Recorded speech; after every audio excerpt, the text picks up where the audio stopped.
Hi, I'm Ron Tanner. I work for Family Search, and today I want to welcome you to BYU Education Week virtual delivery of this presentation. My talk is about family activities, discoveries, and how to energize your family history. So let's go ahead and get started. The first thing I want you to understand is this is a list of the promised blessings of family history mentioned by members of the First Presidency and Quorum of the 12, and everyone wants these promised blessings. Here are a few I want for myself and my family. More closeness and joy in your family. Protection from the temptation and ills of the world. You will find joy and be blessed in every other aspect of your life. And the one I want the most, you will be protected against the intensifying influence of the adversary. Elder Dallin Oaks in 1989 said, "We should understand that in the work of redeeming the dead, there are many tasks to be performed, and that all members should participate by prayerfully selecting those ways that fit their personal circumstances at a particular time. Our effort is not to compel everyone to do everything, but to encourage everyone to do something." I just want to make sure that everything we talk about today is not something you're expected to do always, but choose wisely those things that you can do today. Every person has a story. This is William Allen and Blanche Sophia Tanner. They are my grandparents. Blanche was born in the Mexico colonies in July 1905. Her family moved from Mexico to Utah and shortly afterwards were sent to settle St. Joseph, Arizona. After a while, her parents were not happy in St. Joseph, so they moved to Woodruff, Arizona.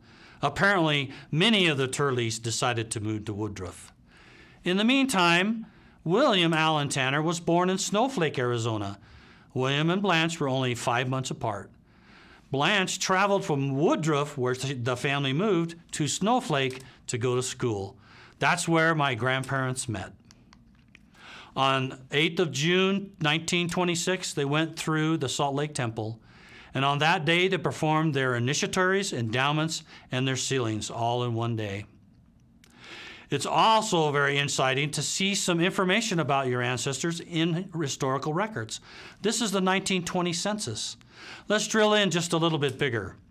There's William and Blanche, Norman, their oldest son, and Cleon, my father. In this particular census, he was only 10 months old. Now, another interesting thing about the census is it told you whether or not they owned their home or were renting their home. William owned his home, and the price and cost or value of that home was $500. William also listed, in this particular census, they listed their work and employment. He was a clerk at the general store. And that general store was just across the street from his and Blanche's home in Snowflake. They stayed there for several years, and eventually William and Blanche Tanner moved to Farmington, New Mexico, where they lived the remainder of their lives. William built houses for a living, and this is where my father learned to be a carpenter. What I remember most is that they loved camping in their trailer and sitting around the campfire and telling stories, jokes, and singing. I remember my family and his family would come together. We'd all meet in the forest and at a campsite, and we'd spend 2 or 3 days together just having fun. I also remember that they loved fishing. And that was great because I enjoyed fishing too. But somehow, when I went on these outings, I always had to gut the fish. Well, Blanche and William, they lived in a double-wide mobile home in Farmington, New Mexico. What would you keep? So as we're thinking about our ancestors and wanting to know something about them, we wanted to know, what would you keep to remember your ancestors and help others know them? We interviewed some people and asked them what they would put on themselves in family tree. They said, "Oh, I would put on my passport, my birth certificate, my marriage license, and other documents. No one should ever have to research us later." Then we asked them, "Well, what do you wish you knew about your grandparents or your great-grandparents?" Then the conversation changed. They said, well, how they met and fell in love. What did they do for a living? And wonder what was their saddest moments and how did they make it through? And what was their happiest moment? We all want to understand what their life was like. And so we need to remember to put those things on ourselves.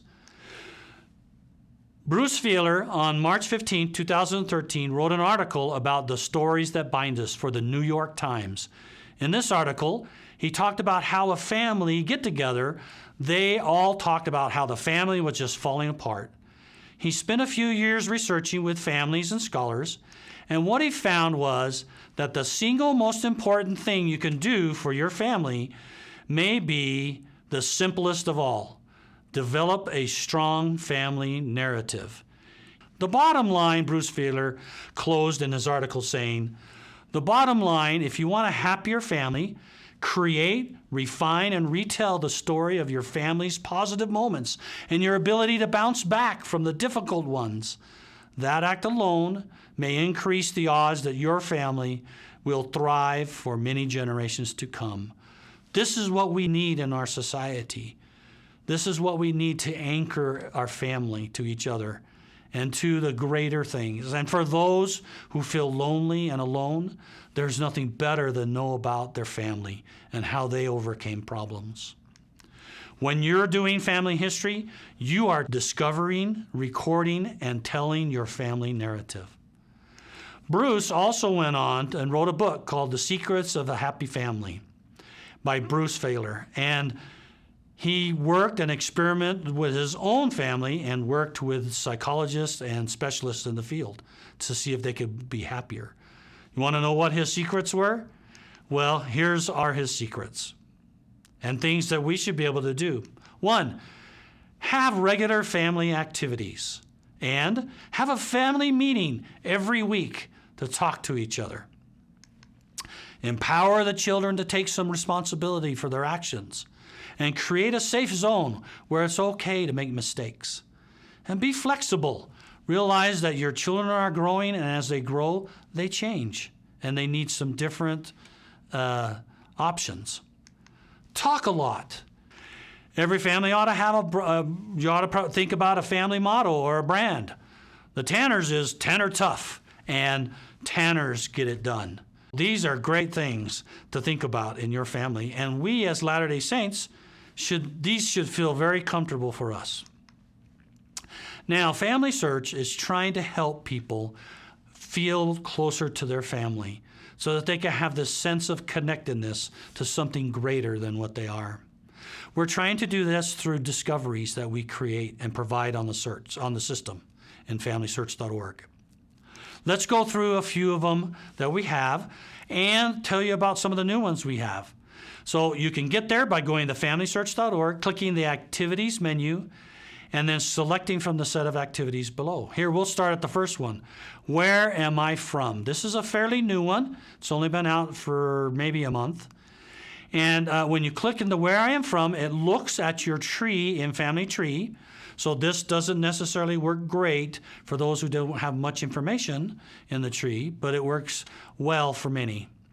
And in this first experience, you have generations. It goes up to 8 generations and represents them on a map. So you can see where your family came from.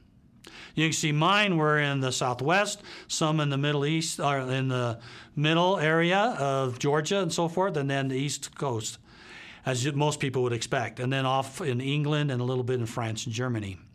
You can also adjust the number of generations you want to look at. So in this next slide, I've adjusted down to just 4 generations, the most recent 4, and I zoomed in to some of those circles. Now I can see I had a relative in Omaha and another near Kansas City. That's the first experience. You can play around with how many generations, drilling in and find out where your family lived in those first 8 generations.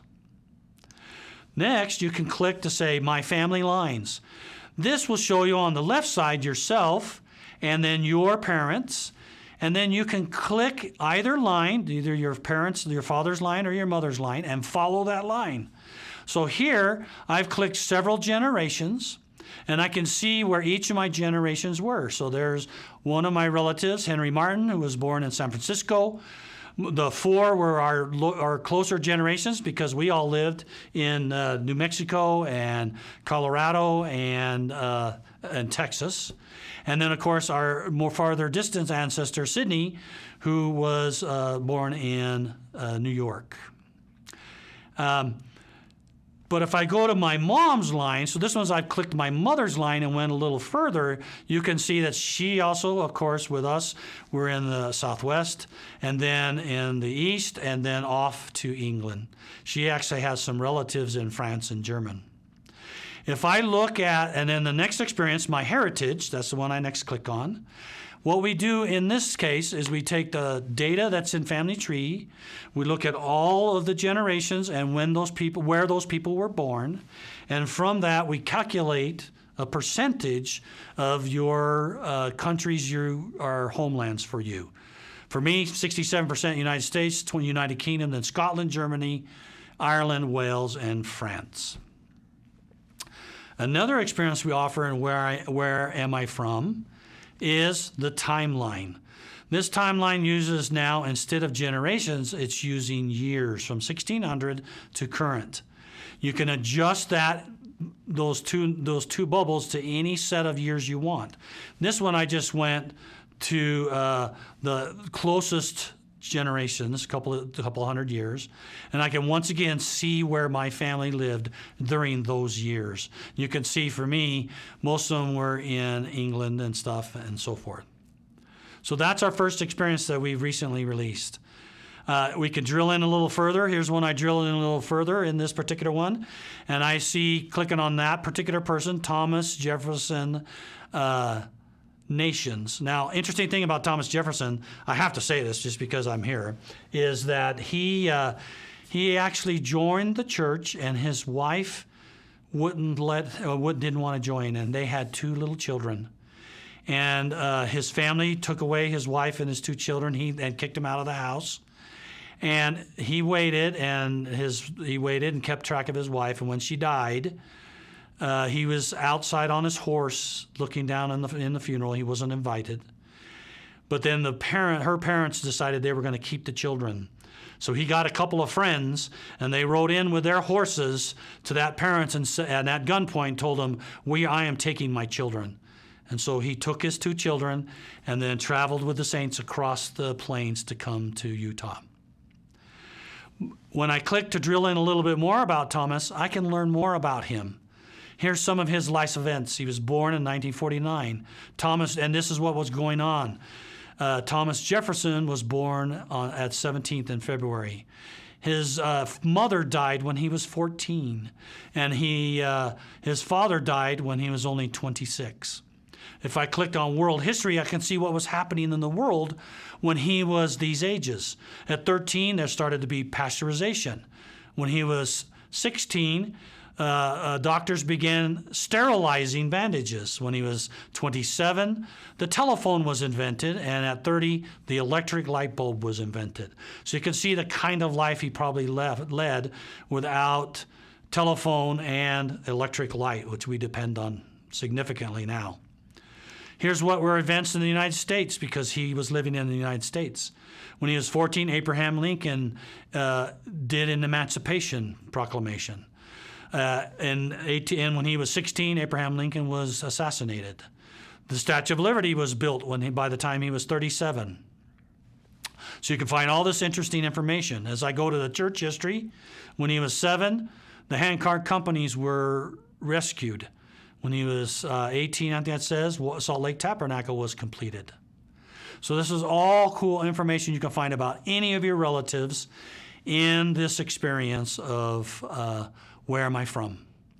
Let's take a look at another one. This one's a very popular as well. It's called All About Me. This experience has been around for about a year or so, but we continue to improve it with more data for each country. When I click All About Me, it takes my birth date, and then it tells me what happened in that year of my birthday. I'll just click the gallon of gas because it's interesting. So I click on the gallon of gas, and I see when I was born, gallon of gas cost 31 cents. And you can see from the chart how much more expensive it's gotten to since then. Another feature that people love is compare face. You remember one of the do you know questions of who is it you look most like? Compare face uses computer algorithms to see where you got your looks. So here's mine. I had a picture in Family Tree, so it took that picture. Otherwise, you can upload a picture. And then it looks at all of your ancestors going back, and then compares your face against their face. As you would expect, my father is the highest percentage at 71%. And the interesting thing is my grandfather on my mom's side, Hairy Nations, was 60%. So you can see I'm a blend of both families. And you can continue on through your generations to find what percentage you look like from that ancestor. The next one I would like to talk about is record my story. Remember how when we interviewed people and asked them what they'd like to learn, they wanted to know about the more closely experiences, the positives, the negatives that you had experiences. This is an effort to try to help prompt you to enter in those sort of stories. Here I'm clicking in to record my story. I have a choice of several different options I'd like to start. Goals and accomplishments, heart and soul, fun and entertaining, ponder and reflect, friends, family, general questions, and spiritual. Each one of these have a set of questions to help prompt you on ideas that you could talk about. And then right then you can record your responses to those questions. I'll click into heart and soul to take a look. And here it asks questions like, what has been an important event in your life? Who has impacted your life? And what cheers you up when you're sad? So you can click each one of those questions, and when you do, you'll be able to click a button to record your response to that particular question. And then we'll automatically save that audio and put it into your memories section. Another experience we offer is Picture My Heritage. And this is kind of fun because you get to look at period dress. In Picture My Heritage, here's the first one. I come in and it says, this is what it would look like for my family for these American, English, Welsh, and French Canadian, based on the percentage they got from some of the people in the family tree. If you're a woman, then you just click and it shows the women's outfits for those same times. And then it has this fun stuff at the end, which is picture yourself in a different time and place. What this does is allows to put your face in one of these faces. So I clicked down and I said, well, I'd like to be in the Wild West. I grew up in Texas, so I'm going to click this Wild West one. I select the picture. The first thing it does, it allows me to move my face around to get it just in the right spot. I press the button and it takes the snapshot.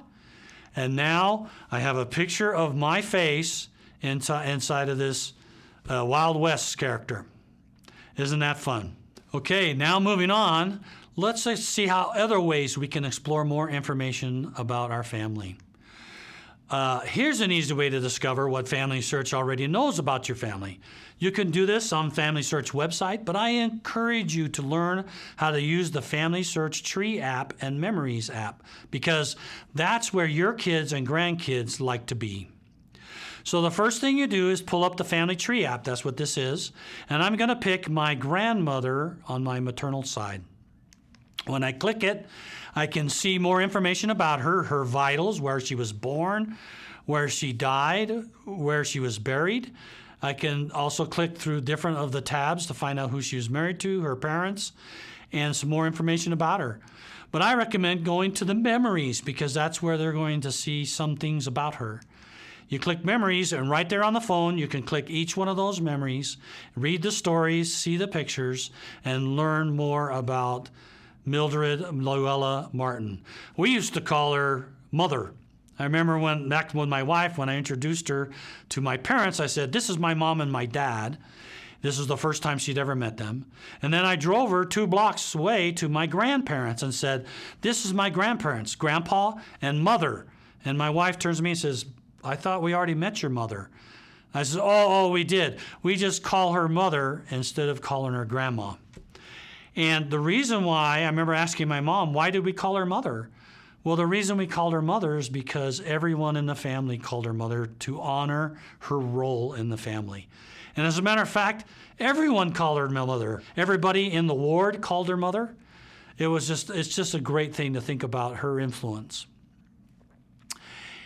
Okay, now here's another things we can use to help energize our experience with family history. Start thinking about ways that we can explore what your ancestors experienced and teach that to our children. Here's a principle: walk where they walked. Take your family to your ancestral homeland and location, either for real or virtually. You can do a lot with Google Street View. So if your family has roots in the Isle of Man, you show them pictures from the Isle of Man. We saw this with one family whose ancestors lived in this coastal village. What a cool picture. Walk where they walked. Do the same things they did. This is my first house in Thornton, Colorado, after Sri and I had gotten married. Myself, Sri, and our first child, Tegan, is in the picture. You can also see street views from Google to see where other places in your life and your ancestors may have looked like. There it is with my Volkswagen, my orange Bug that I drove to work every day. See what they saw is another concept for good discovery. This is the SS Lurline. It was a cruise ship back in the 1940s and through the 60s. It was the ship to be on to go to a Hawaii trip. And apparently, I found out that my grandma and grandpa Tanner took a trip to Hawaii to celebrate their 25th anniversary. Here's their names on the passenger list. I thought it was interesting. They had to put, she was born in Chihuahua, Mexico, but she was born to American parents, so she wouldn't have any immigration problems. And a first-class cruise ship of this style would get you there in 4.5 days. The SS Lurline was considered a luxury ship and offered sunning on the deck and trap shooting off the stern. I'm sure they had a blast getting there and coming back. Another discovery concept is touch what they touched. Show and let family members handle the family heirlooms, touchable artifacts. Touching something they owned or held is powerful. This is my father's missionary journal. He served in the Southwest. He was mostly in Texas for his mission. Here, the next concept is read what they wrote. Read or tell stories. This is a page from my father's missionary journal. One story I remember he told me about his mission was when he was on his mission, they went without purse or script, which means they didn't get money sent to them. They had to rely on kindness for their food. One day they hadn't eaten at all and were really hungry. They prayed to Heavenly Father for help and kept walking. And they saw a farmhouse and went up on that porch, the porch of the farmhouse. A grumpy man and his wife were there, and they began talking about the gospel. The wife got up soon, a little later, and left, and the grumpy man was not really too interested. Just as they were about to leave, the wife came out and said, "You better come in and eat before I throw it out for the pigs." My dad and his companion went in, and there he saw a huge feast and on the table for him.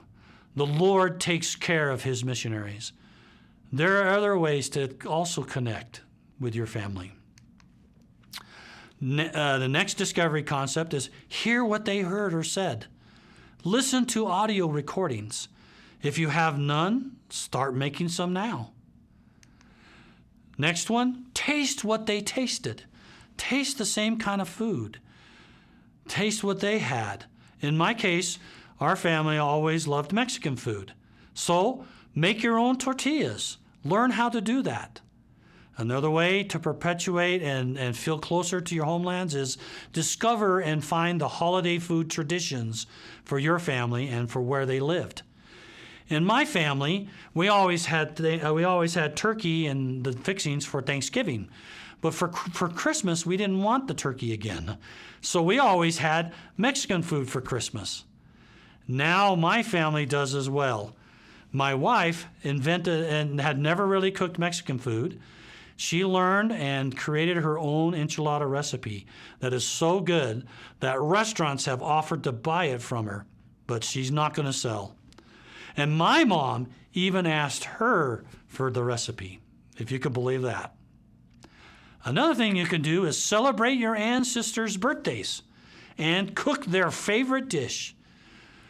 Sri, her dad, his favorite dish is Chinese food. And so on his birthday, we can cook up some Chinese food and remember and tell stories about him and our experiences. So discover food. It's a powerful thing. We all enjoy being in the kitchen. It seems to be the heart of the home.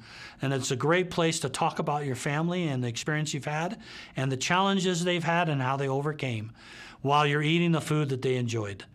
Capture the favorite recipes as memories and put them in Family Search so others in your family can find them and you can they'll be passed on to future generations. This is another concept that you can do by vicariously experience what your ancestors did.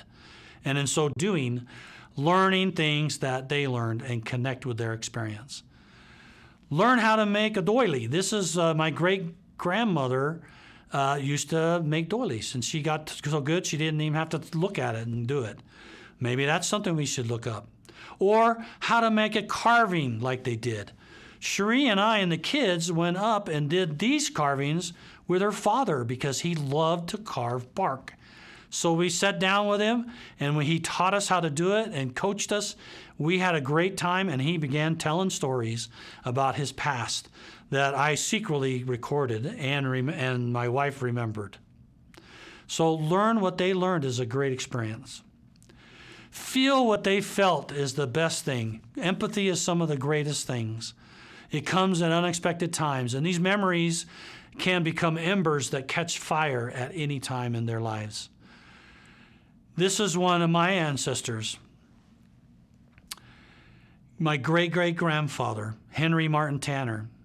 He worked on building the St. George Temple, and his job was to haul lumber from the sawmill at Mount Trumbull to St. George.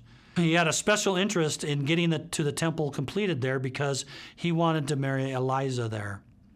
He and Eliza Ella Parkinson were married there and left less than a month later for Arizona to settle that area. As I read about my great-grandfather, and I was impressed that he wanted to wait until the temple was built before he married a sweetheart. He wanted to marry her for the eternities. Here's another tool that you can use, using the fan chart. It's a great place to look for discovery information. We now can color code it. Here, this one shows the number of sources on the persons. Sources can actually be very interesting, and you ought to look at them from time to time. Maybe you find some interesting stories there. Here's one that I have.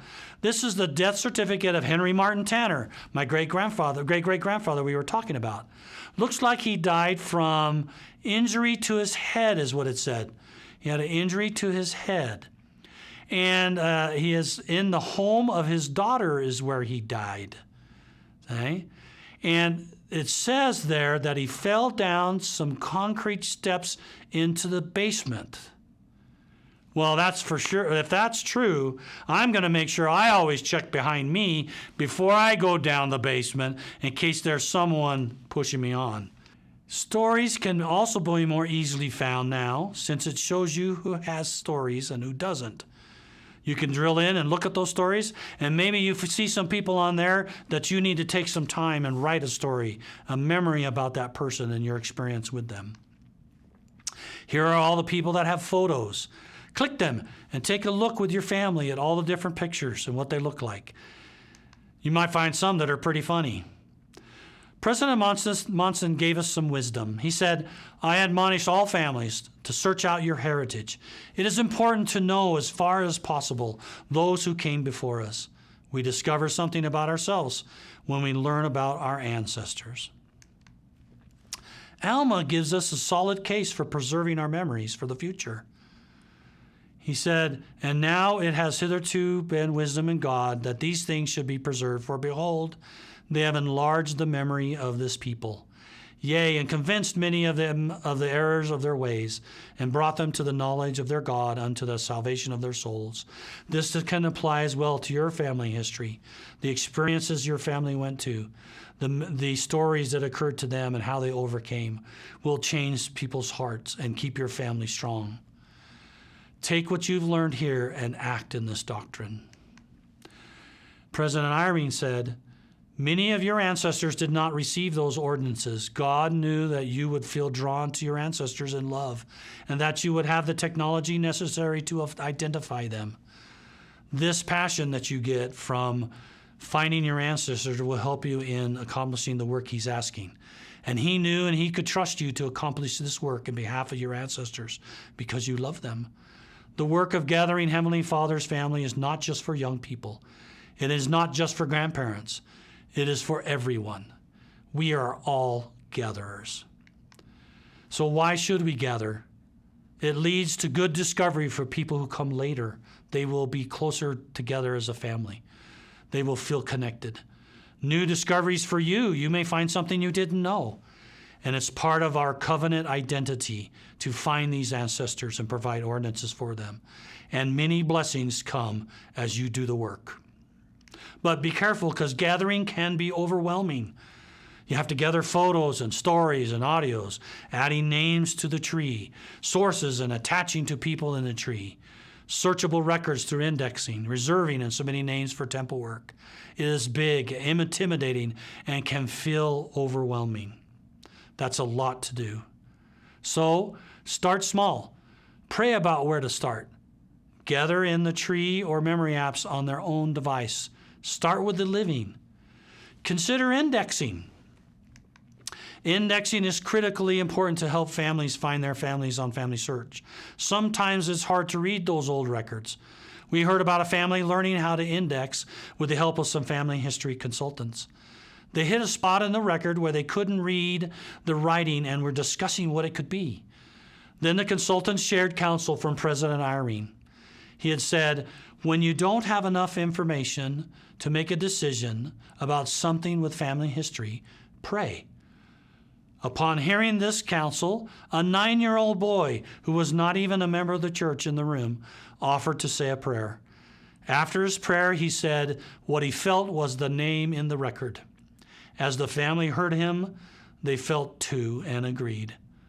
This provided an opportunity to learn and feel how the Spirit works. Mormon said he couldn't even leave 1/100th of the records for us.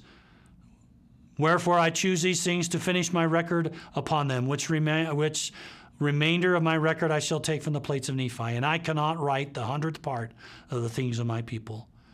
You will not be able to either. But you need to look and think, what are the things you wish you knew about your ancestors? It's probably more than the facts of their lives. It's probably those insights into who they were and why they did what they did. That mindset can help guide you as you determine what to leave behind for your posterity. Use the Family Search Memories app to gather memories. You can do it right there on the app. Click the plus sign, then choose the type of memory you want. I'm going to choose photos, so I do that. It opens up my photos on my phone. I can choose the picture that will be less bothered by those who are in the picture. And I select it, and immediately it will be put in the memories and put up into Family Search into my gallery. You can also choose other memory types, like audio. Here I'm going to click the audio. We give you some prompts of different questions you could think about to talk about. You don't have to use those. You can use some of your own. And when you're ready, click Begin Recording. Record your memory, and then it'll save it and put it back up on Family Search. Here's some guidance if you're going to do good memories. Most people want short, sweet experiences. They often don't have large blocks of time to read long papers and long stories. Remember, the idea is about ways to connect with others and connect families forever, in both the here, the now, and for eternity. Here's what happened to one of our associates. He was trying to connect with his family through memories. One associate had put a bunch of memories into Family Search, and he would tell his family about them. He said, go to this person and see these memories. Never heard a thing. Then one day it hit him. He wasn't sharing where people were listening. So here's what he did. He created the memory that shared a story based on many of the principles that we talked about today. Short, interesting, and with little pictures. He put some pictures together from Google that represented the stories. He used family photos.